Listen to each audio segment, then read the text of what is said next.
안녕하세요. 운동치료학 및 실습 5주차 온라인 강의 시작하도록 하겠습니다. 온라인 강의 5주차 강의 내용입니다. 1차 강의는 제1부 제12장의 수중운동에 관해서 말씀드릴 것이고 제2차 강의는 제1부 제13장 고유수용기에 대해서 강의할 것입니다. 이번 5주차 온라인 강의로 접어들면서 이번 강의를 마지막으로 제1부의 모든 챕터를 학습하게 되신 것입니다. 3차 동영상 강의는 27분 46초 정도의 시간이 소요되고 링크 3개를 제공해 드렸습니다. 처음으로는 YTM 보도 자료인데요. 맞춤형 수중 치료를 해주는 LA 성취센터에 관해서 뉴스 보도에 대해서 여러분들한테 소개해 드리려고 동영상을 제공했고요. 그 다음으로 수중 치료 대상자 중에 무릎의 전치환술 수술을 마친 환자의 재활 프로그램을 진행하는 동영상과 척추 사이판 탈출 환자에 대한 수중 운동 치료에 대해서 진행한 프로그램에 관련된 동영상을 제공해 드렸습니다. 온라인 강의 5주차 1차 강의 영상입니다. 앞서 말씀드린 제12장 수중 운동에 대해서 강의해 드리겠습니다. 강의 목차는 수중 운동에서 사용되는 용어, 물의 물리적인 특성, 수중 운동의 적응증, 주의사항, 금기증, 수중 운동의 장점, 수중 재활 방법과 기법, 수중 운동 장비, 특수 수중 운동, 다리에 적용되는 수중 운동에서 가동 범위 운동과 근력 강화 운동을 소개할 것이고, 팔을 위한 수중 운동과 척추를 위한 수중 운동에 대해서 여러분들께 사례 위주로 강의를 진행하겠습니다. 수중 운동에서 사용되는 용어에 대해서 설명드리겠습니다. 처음으로 부력입니다. 부력은 물체가 물속에 침수되거나 떠 있을 때 작용하는 수직 상방의 힘을 의미합니다. 좌측 하단에 있는 그림을 보면 부력에 대해서 이해하기 쉽도록 나타낸 그림입니다. 부력은 신체나 신체 일부가 물속에 가라앉거나 물 위에 떠 있을 때 그 신체에 작용하는 수직 상방의 힘이라 하였습니다. 그림에서 M 오브젝트는 물체의 질량을 의미하고 P 오브젝트는 물체의 밀도를 의미합니다. P 플루이드는 액체의 밀도를 의미하는 것으로 이해하면 되겠습니다. 물체는 중력에 의해서 일정의 질량을 가지고 고유의 밀도로 물 위에서 중력 방향으로 접촉하게 되면 물의 밀도와 물체의 밀도에 각각 작용하는 중력과 부력에 맞닿는 수직 하방으로의 중력과 수직 상방으로의 부력을 이 이미지에서 확인하실 수 있습니다. 다음 비중은 물의 밀도에 대한 물체의 밀도라고 이해하시면 되겠습니다. 물의 비중은 1g per 세제곱센티미터입니다. 1g per 세제곱센티미터보다 큰 밀도는 물속에 가라앉게 되고 1g per 세제곱센티미터 미만의 물체는 물 위에 뜨게 된다는 법칙입니다. 이러한 비중이라는 법칙이 있음으로 인해서 체지방이 적은 대상자가 체지방이 많은 대상자보다 물에 더 잘 가라앉게 된다는 근거를 알 수가 있겠습니다.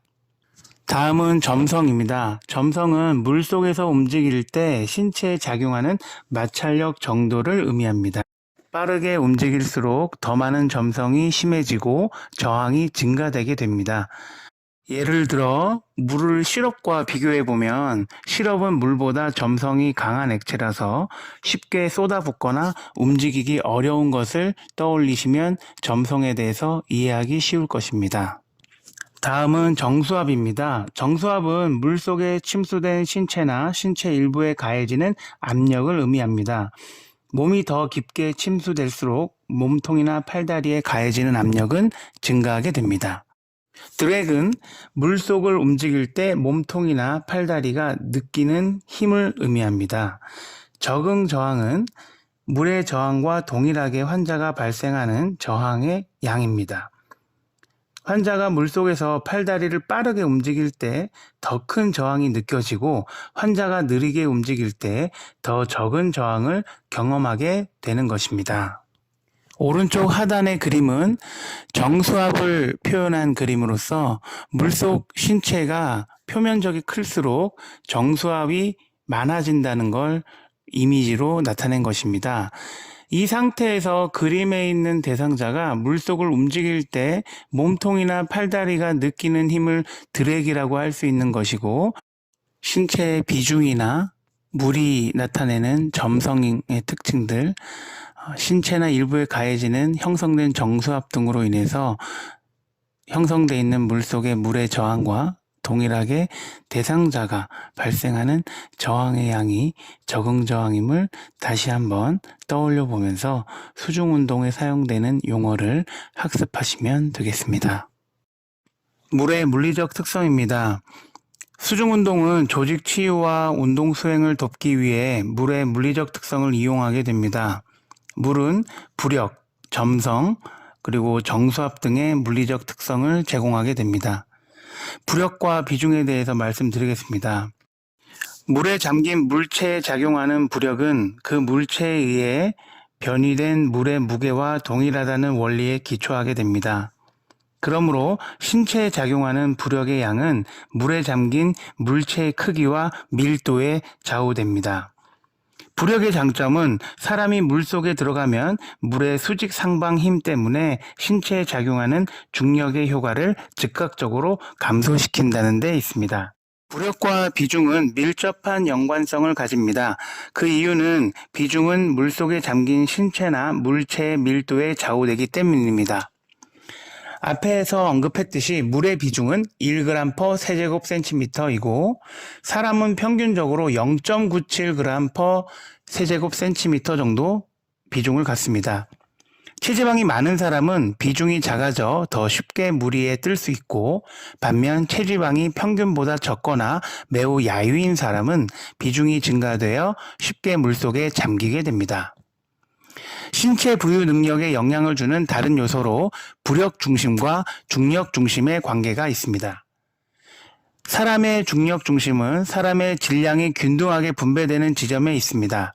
중력 중심은 골반 부위에 위치하며 남성의 중력 중심보다 여성의 중력 중심이 더 낮게 위치한다는 특징을 가지고 있습니다. 부력 중심은 물속에서 신체 부력이 균등하게 분배되는 지점입니다. 부력 중심은 대개 가슴 부위에 위치하게 되고 수중운동 동안 부력 중심 바로 위에 중력 중심이 위치할 때 신체는 물 위로 뜨게 됩니다. 이 설명은 오른쪽 하단의 그림을 보시면 부력 중심과 중력 중심의 관계에 대해서 자세히 표현된 그림입니다. 부력 중심이 중력 중심 바로 아래 위치할 때 물체는 물 위에 뜰 수 있음을 보여주는 이미지입니다. 그림에서 알파벳 CG는 중력 중심을, 알파벳 CB는 부력 중심을 의미하고, 수면은 빨간색 실선으로 표기되어 있고 중력이 작용하는 선은 빨간색 점선으로 표현되어 있습니다.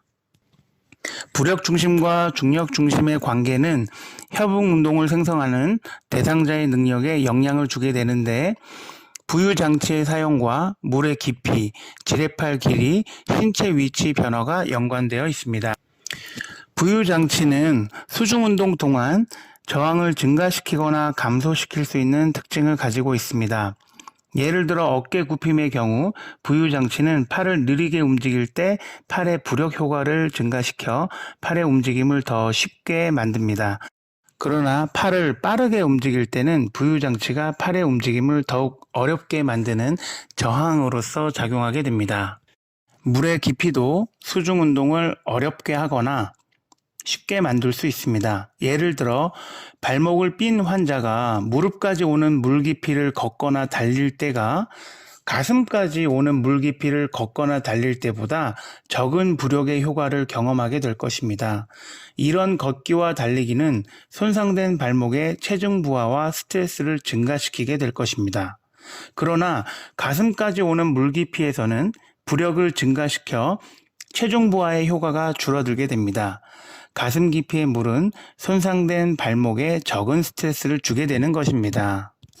지상에서와 같은 원리를 따른다면 운동을 더 어렵게 또는 쉽게 하기 위해 물속에서 지뢰팔을 짧게 하거나 길게 할 수 있습니다. 대부분의 경우 지뢰팔이 길어지면 저항이 증가하게 되고 환자는 더 큰 근육 노력을 해야 합니다. 예를 들어 물속에서 무릎을 굽히고 지뢰팔을 짧게 한 경우이죠. 이때 엉덩관절을 굽힘할 때보다 무릎을 뻗어 지뢰팔을 길게 하여 엉덩관절을 굽힘을 수행할 때 물의 저항이 증가하게 되고 이로 인해 운동이 더욱 어렵게 수행되는 것입니다. 마지막으로 부력 중심과 중력 중심 관계에서 신체 위치 변화가 연관되는 것은 물속에서의 몸통이나 팔, 다리의 자세가 물이 만들어내는 보조나 저항의 양에 영향을 주는 것과 관련하여서 이해하면 쉽겠습니다.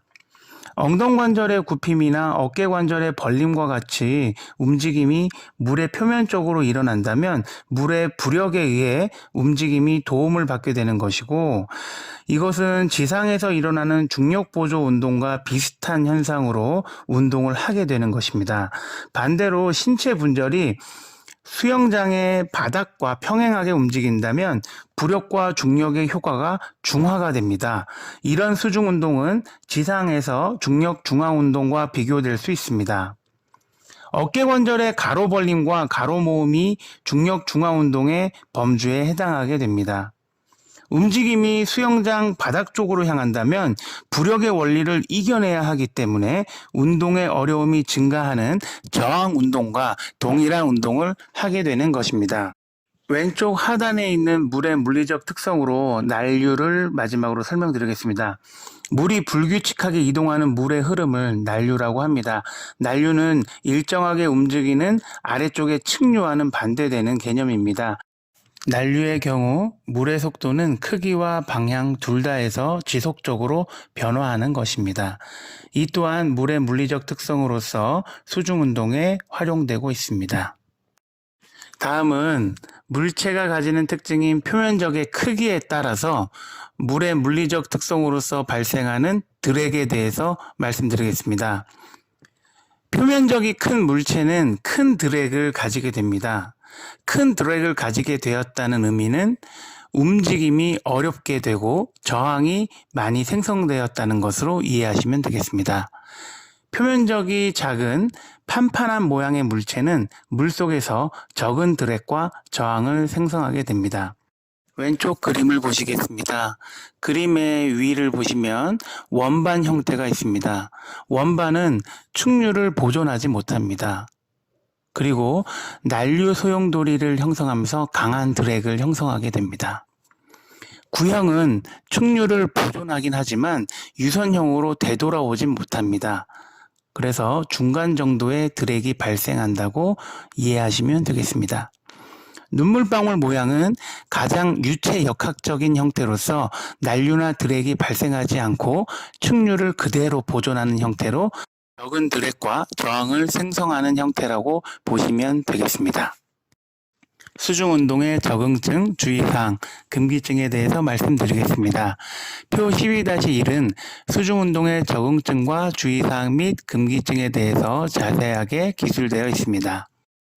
적응증으로는 체중 부하에 제한이 있는 경우에 수중운동을 적용하게 되고 통증을 감소하는 데도 효과가 있습니다. 제한된 관절 가동 범위 때문에 조기 가동성을 촉진해야 될 때도 수중운동이 사용됩니다. 또한 순환을 증진시키는 데에도 수중운동이 사용될 수 있습니다. 협응이나 고유수용성 감각 및 균형에 도움이 되고 특히 핵심 근육 안정화에 도움이 됩니다. 신경운동에서 타이밍에 도움이 될 수 있고 감각통합, 특히 소화에게 도움이 될 수 있습니다. 수중운동은 부력으로 어시스트 할 수 있는 부분과 체중 부하나 또는 중력하에 어려웠던 움직임들이 상대적으로 쉽게 수행할 수 있으므로 큰 동기부여와 심리적인 도구로서 사용될 수 있습니다. 강한 지상 운동을 할 수 없는 사람이나 탈 컨디셔닝 된 사람들의 활동 향상에도 수중 운동은 도움될 수 있습니다. 다음은 주의사항입니다. 만성 폐쇄성 폐질환과 같은 호흡기 질환을 갖고 있는 대상자, 심장질환이 있는 대상자, 임신합병증이 있는 대상자에게도 주의해야 됩니다. 임신 중에는 39도 이상의 물에서 운동을 하지 않도록 주의를 시킵니다. 39도씨 이상 물의 온도가 올라간 상태로 1시간 이상이 되면 태아에 이상이 나타날 수 있는 연구 결과가 있습니다. 열에 의한 기형은 주로 태아의 중추신경에 영향을 주어 매우 위험하기 때문입니다. 여러분들 책에는 90도씨라고 오타가 나와 있는데 39도 이상으로 수정해 주시길 바라겠습니다. 체온의 감소라든지 낮은 지방률이 있을 때는 감기에 걸릴 수 있기 때문에 수중 운동에 주의를 해야 됩니다. 그리고 귀에 질병이 있는 경우에도 주의를 해야 되고, 브레이스를 착용한 대상자도 주의를 해야 됩니다. 특히 방수가 되지 않는 브레이스는 피해야 되고, 몇몇 브레이스는 가능한데 부유성이 좋은 것으로 사용합니다. 물에 대한 심리적인 불안을 갖고 있는 경우에도 주의를 해야 될 것이고, 탈수를 피해야 하고, 항상 수중 운동 중에 당분 조절이 필요한 당뇨병 대상자인 경우 클라이언트는 운동을 하기 전에 당분을 모니터링하고 항상 충족할 수 있는 사탕이나 초콜릿을 항상 구비하여야 됩니다. 인지를 변화시킬 수 있는 약물 치료를 하고 있는 대상자들은 수중 운동을 주의해야 되고, 촉각이나 온도 감각이 과민한 경우에도 주의를 해야 됩니다. 기립성 저혈압을 가지고 있는 대상자도 주의를 기울여야 합니다. 그리고 수중 운동이 진행되는 수영장 내 약품에 대한 알러지 병력이 있는 자는 먼저 확인을 하고 꼭 주의를 해야 됩니다. 물속에서 과로하기 쉬운 대상자들도 주의를 꼭 해야 되고, 기상운동의 주의사항이 곧 수중운동의 주의사항이 될 수 있음을 염두해서 수중운동을 적용해야 되겠습니다. 마지막으로 금기증입니다. 매우 불안정한 신체 징후를 갖고 있는 대상자나 폐활량이 1500cc 이하인 대상자, 빈번하거나 통제되지 않는 간지를 가지고 있는 대상자, 물에 대한 너무나도 지나친 두려움이나 공포심을 가지고 있는 대상자, 통제되지 않는 요실금을 가지고 있는 대상자, 수중운동을 실시할 때 클라이언트나 또는 수중운동을 적용하는 전문가를 물의 위험에 빠뜨리는 심리적인 상태나 정서적인 상태에 있는 대상자는 금기해야 되겠습니다. 그리고 전반적으로 매우 약한 환자는 수중 운동을 할 수 없는 상태이므로 금기해야 되고, 개방성 상처를 입은 환자는 금기해야 되겠습니다. 마지막으로 감염성 질환, 심한 감기와 같은 감염성이 높은 질환을 가지고 있는 대상자는 수중 운동을 금기해야 되겠습니다. 다음은 수중 운동의 장점입니다. 물의 물리적 특성을 이용함으로써 손상받은 대상자가 지상보다 쉽게 운동을 시작할 수 있으므로 수중 운동의 실행은 손상당한 사람에게 장점일 수 있습니다. 수중 운동의 다른 장점은 다리 손상의 재활 프로그램의 초기 단계에서 진전된 운동을 통해 상체 운동을 이용할 수 있다는 것입니다. 이때 손상된 다리는 압박, 체중 부하의 제한, 그리고 감각 운동 입력의 강화 등으로 보호될 수 있습니다.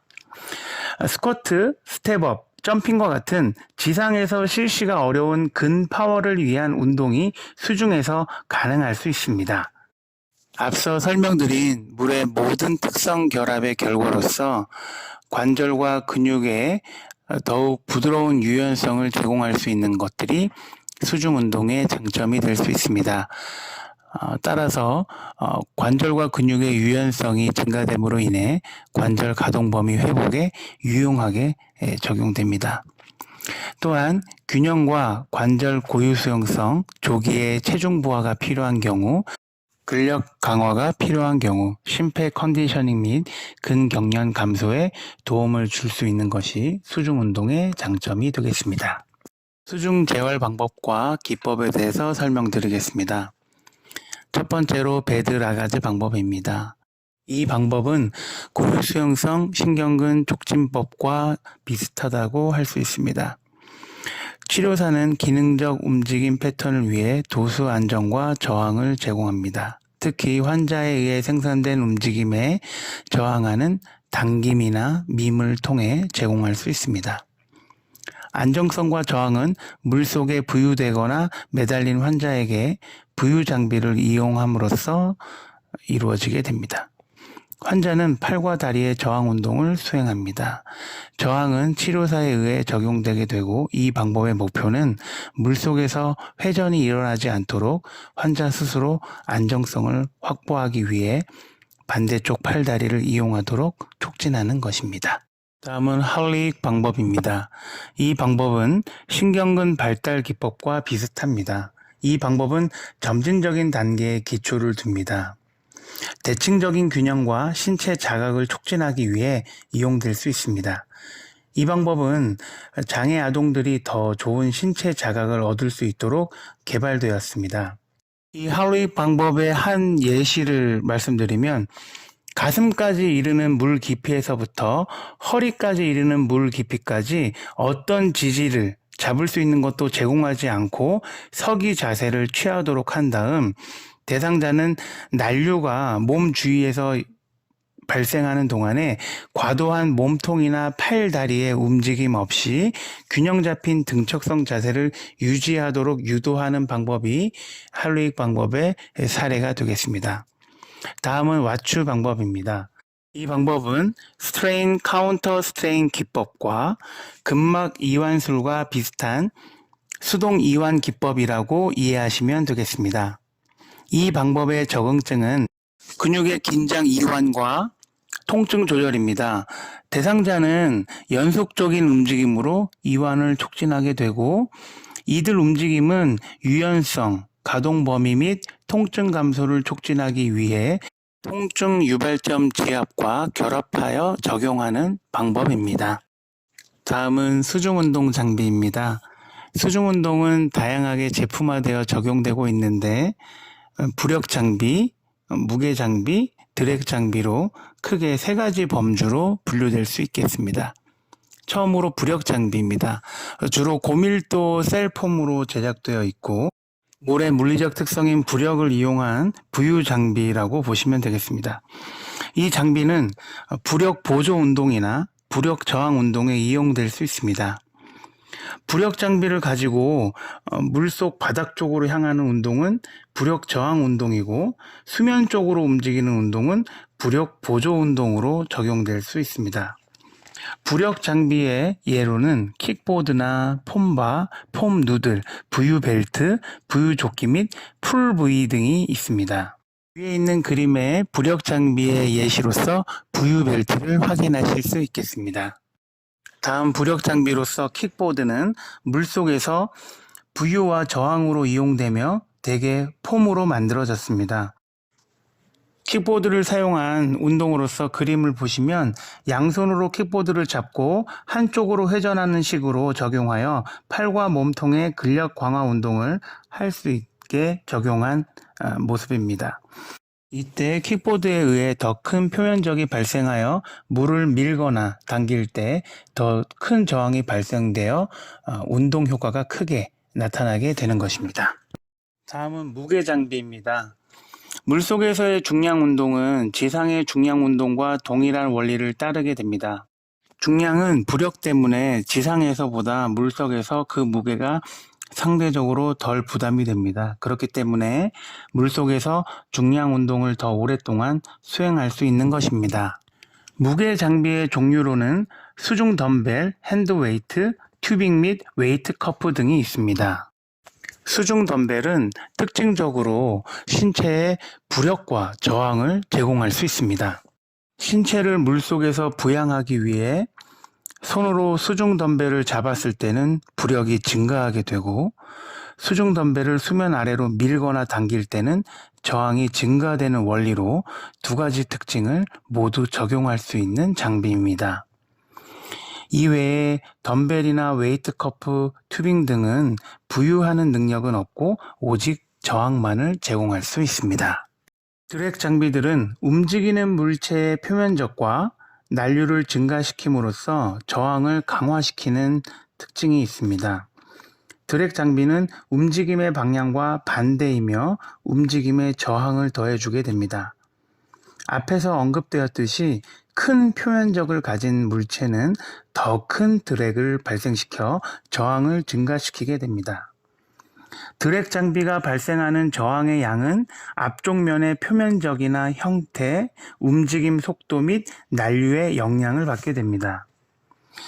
드랙 장비의 예로서는 물갈퀴 손이나 발, 스윙핀, 수중신발, 부츠, 패들 등이 있겠습니다. 다음은 특수 수중 운동입니다. 다리, 팔 및 척추를 위한 많은 운동들이 수중 환경에서도 적용될 수 있습니다. 표 12-2를 보시면 가동 범위를 위한 수중 운동의 예시가 잘 기술되어 있습니다. 다리 가동 범위 운동은 보행 훈련, 발꿈치 활주, 벽 활주, 다리 흔들기, 무릎의 굽힘과 펴, 발목으로 글자 쓰기, 제자리 걷기, 다리 스트레칭 등이 있습니다. 팔 가동 범위 운동은 어깨 흔들기, 팔굽 관절의 굽힘과 펴, 어깨 돌리기, 팔 스트레칭이 있습니다. 많은 가동 범위 운동들은 지상에서 실시되는 가동 범위 운동을 참고하여 유사하게 기획된다면 충분히 시행될 수 있는 수중 운동의 가동 범위 운동을 실시할 수 있겠습니다.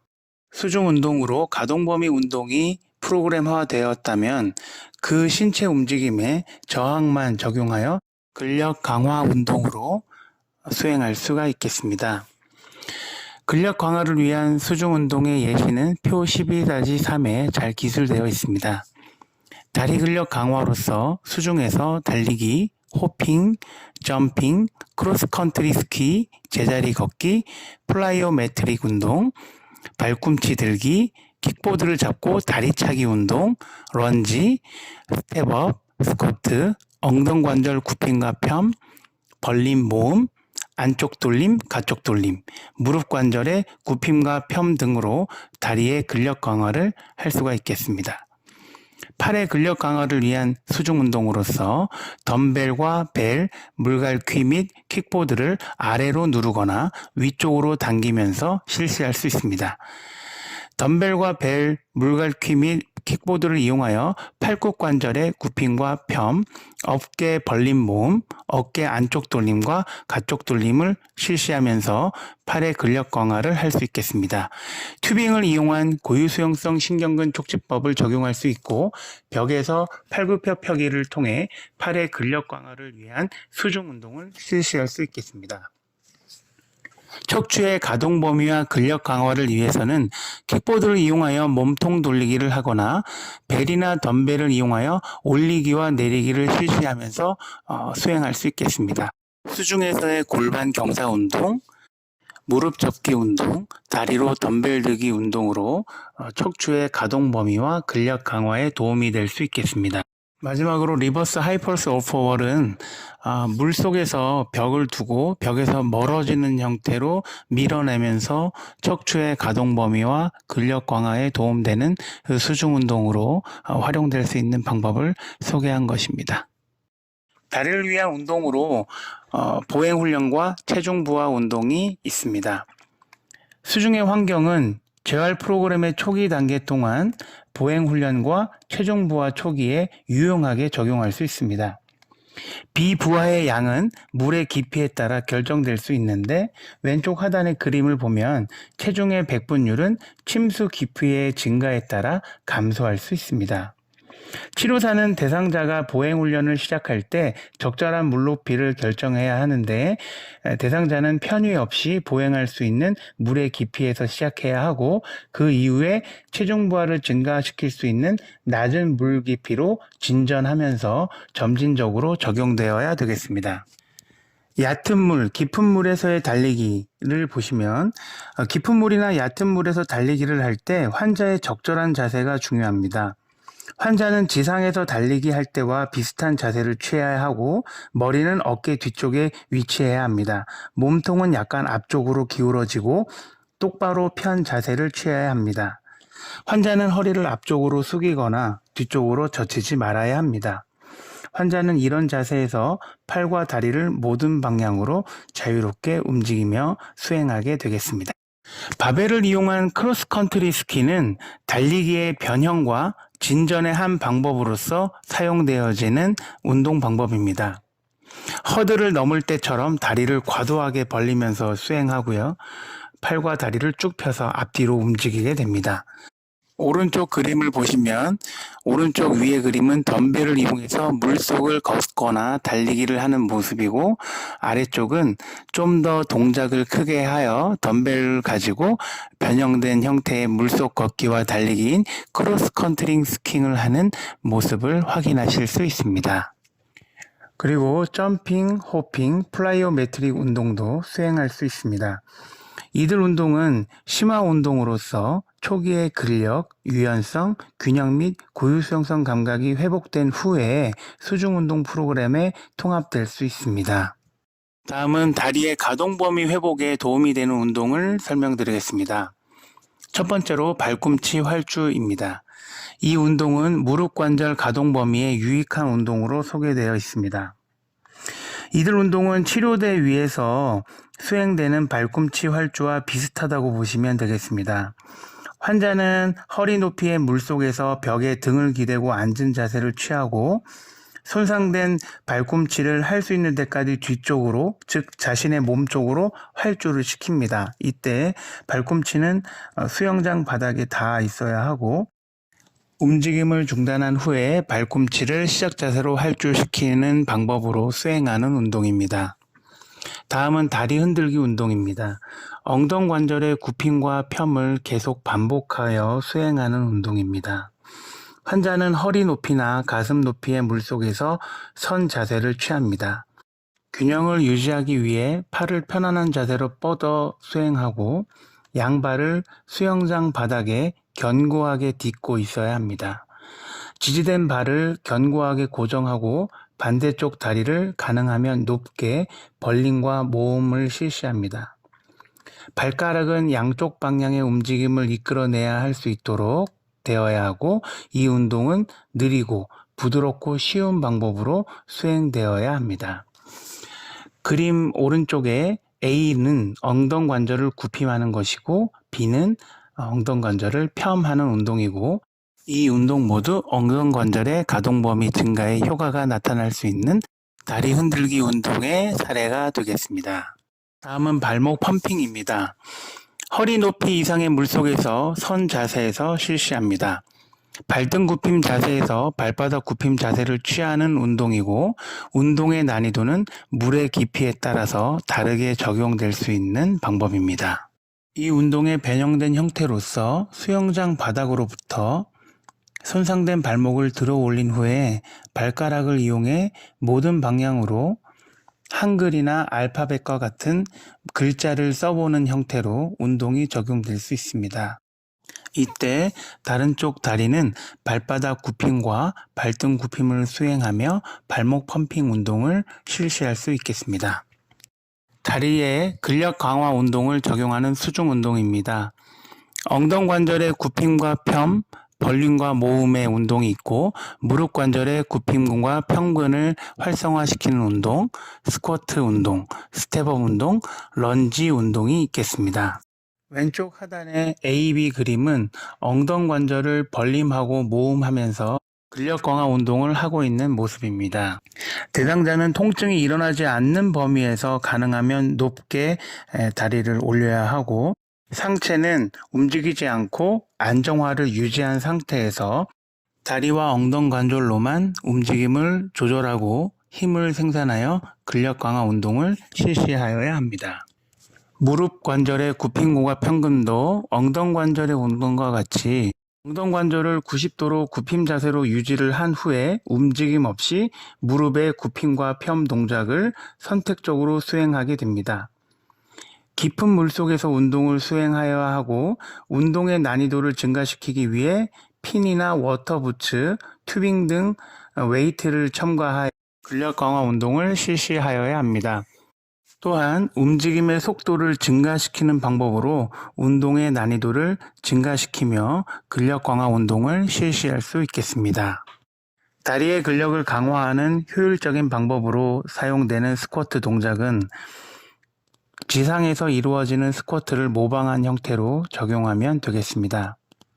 스쿼트 운동을 하는 동안 골반은 중립 자세를 유지하고 허리까지 오는 물속에서 스쿼트를 하기 위해 양발을 어깨 너비만큼 벌린 상태에서 발가락을 똑바로 펴거나 약간 바깥쪽으로 돌림한 선 자세를 취합니다.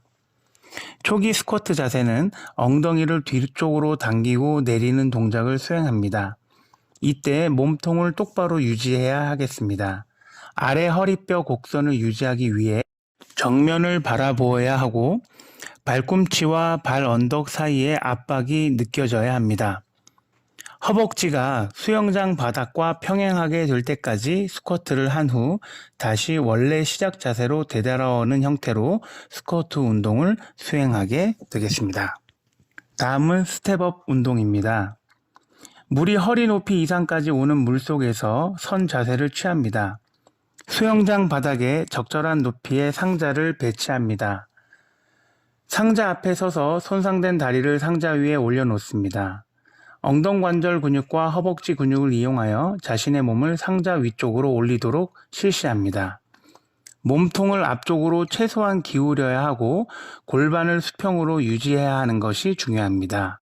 이때 무릎은 발가락 선을 벗어나지 않는 자세를 유지하면서 시작 자세로 되돌아옵니다. 이렇게 스텝업 운동을 실시할 수 있겠습니다. 다음은 런지 운동입니다. 런지는 뒤 넙다리근과 볼기근 및 넙다리 내 갈래근을 강화시킬 수 있는 훌륭한 운동이라 할 수 있겠습니다. 런지를 수행하기 위해서 허리까지 오는 물속에서 양발을 함께 모은 서기 자세로 시작해야 합니다. 대상자에게 적절한 거리만큼 앞쪽으로 한 스텝을 뗄 수 있도록 유도합니다. 긴 스텝의 런지는 볼기근과 뒤 넙다리근을 강화할 수 있는 방법이고, 짧은 스텝의 런지는 넙다리 내 갈래근을 강화할 수 있는 방법이 되겠습니다. 오른쪽 하단의 그림을 보시면 덤벨을 이용한 앞쪽 런지 운동을 보실 수가 있겠습니다. 팔을 위한 운동입니다. 팔을 위한 운동들은 움직임의 속도나 저항 장비를 사용함에 따라서 가동 범위 운동일 수도 있고 근력 강화 운동으로 적용될 수도 있겠습니다. 왼쪽 그림을 보시면 어깨 관절의 굽힘과 펴을 실시하면서 덤벨을 이용한 운동이 되겠습니다. 오른쪽 그림은 덤벨을 이용해서 어깨 관절을 모음하거나 벌림하는 모습을 확인하실 수 있겠습니다. 이 두 가지 운동도 다리를 위한 운동처럼 움직이는 팔의 정확한 동작을 수행하는 동안 몸통은 안정화를 이루면서 정확한 동작으로 실시되어야 하고, 난이도는 움직임의 속도나 적용되는 장치에 따라서 다르게 조절될 수 있고, 물의 깊이는 팔의 움직임을 감안하여 어깨 높이가 물속에 잠길 수 있고 물속에서 팔의 움직임을 수행할 수 있도록 물의 깊이는 조절되고 통제되어야 되겠습니다. 계속 이어서 왼쪽 그림은 어깨 관절의 가로 굽힘과 가로 펴을 수행하는 동작입니다. 가슴 높이 이상의 물속에서 양팔을 몸통 옆에 붙이고 선 자세를 취한 다음 양팔을 쭉 펴서 옆으로 벌리고 몸 앞쪽으로 함께 움직이면서 수행할 수 있겠습니다. 오른쪽은 어깨 관절의 안쪽 돌림과 가쪽 돌림을 수행하는 것입니다. 가슴 높이 이상의 물속에서 양팔을 옆으로 벌리고 팔꿈 관절을 90도로 굽힘한 상태에서 자신의 배 쪽으로 양손을 당긴 후 할 수 있는 데까지 뒤쪽으로 밀면서 수행할 수 있는 운동입니다. 다음은 팔꿈 관절의 굽힘과 펴입니다. 가슴 높이 이상의 물속에서 양팔을 옆으로 벌리고 선 자세를 취합니다. 손바닥을 위쪽 방향으로 향하게 하고 양쪽 팔꿈 관절을 굽힘한 자세를 취합니다. 양손을 어깨 높이까지 가져간 후에 다시 원래 시작 자세로 되돌아가는 형태로 수행하게 됩니다. 오른쪽 그림은 킥보드 밀기 또는 당기기 운동입니다. 가슴 높이 이상의 물속에 서서 수면 높이에서 양팔을 앞쪽으로 쭉 뻗습니다. 양발을 편안하게 벌리고 서서 배 근육을 수축합니다. 시작 자세로서 킥보드의 양쪽 끝을 잡고 양팔을 앞으로 쭉 뻗습니다.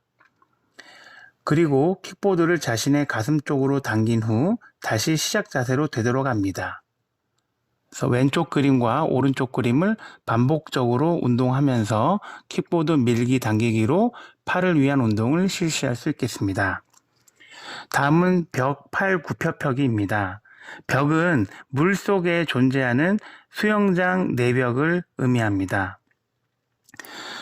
풀장 벽으로부터 떨어진 거리에서 선 자세를 취합니다. 그리고 양손을 어깨 너비만큼 벌리고 팔굽관절을 펴서 벽을 짚게 됩니다. 벽을 짚은 상태로 팔굽혀펴기를 수행합니다. 이때 등을 곧게 펴고 발꿈치를 바닥에 붙인 상태로 실시합니다. 벽 팔굽혀펴기를 실시할 때 수영장 바닥에 한 발만 닿고 팔굽혀펴기를 시행하면서 응용할 수도 있겠습니다. 이때 다리는 교대하면서 실시할 수 있습니다. 또한 한 손만 벽에 대고 팔굽혀펴기를 시행할 수 있고, 이 한 손은 가슴 중앙 부위의 연장선과 일치하는 지점에 배치해서 실시하고, 이때 또한 손을 교대하면서 실시할 수 있고, 플라이오메트릭식 팔굽혀펴기 또한 응용할 수 있겠습니다. 다음으로 척추를 위한 수중 운동입니다. 무릎 접기를 실시하여 척추를 위한 수중 운동을 실시할 수 있는데, 대상자가 가슴 높이 이상의 물속에서 선 자세를 취합니다. 양손으로 수영장의 양쪽 측면을 잡거나 구유 장비를 잡고 양팔 쪽으로 옆으로 벌린 상태에서 양쪽 다리를 수영장 바닥으로부터 들어올려 가슴까지 당깁니다. 이때 척추는 중립 위치를 유지하여 실시하게 되고, 원래 시작 자세로 양쪽 다리를 움직이거나 한쪽 다리를 움직이면서 실시할 수 있습니다. 좌측의 그림에서 무릎 접기를 통해서 척추를 위한 수중 운동이고, A는 한쪽 다리를 수영장 바닥에서 가슴으로 끌어당기는 형태로 교대적으로 실시할 수 있고, 아래의 B 그림은 양쪽 무릎을 수영장 바닥에서 들어올려 가슴으로 끌어당기는 형태로 실시할 수 있겠습니다. 오른쪽 상단에 있는 그림은 몸통을 돌리면서 무릎을 들어올리는 형태로 운동을 수행하는 것입니다. 아래쪽에 있는 B와 B-는 킥보드를 이용한 몸통 돌리기입니다. 가슴 높이 이상의 물속에서 선 자세를 취하고 양팔을 수면 높이에서 앞쪽으로 쭉 뻗은 상태에서 양다리를 편하게 벌리고 배 근육에 힘을 주어 수축을 합니다. 킥보드의 양쪽 면을 잡고 오른쪽으로 몸통을 돌리고 다음 왼쪽으로 몸통을 돌림합니다. 이때 킥보드의 표면적에 의해 발생하는 드랙과 저항을 이용하여 척추 주변의 근육의 활성화를 유도할 수 있겠고, 이를 통해 척추의 안정화를 할 수 있는 척추를 위한 수중 운동으로 활용될 수 있겠습니다. 여기까지 제12장 수중 운동 강의를 마치도록 하겠습니다. 고생 많으셨습니다.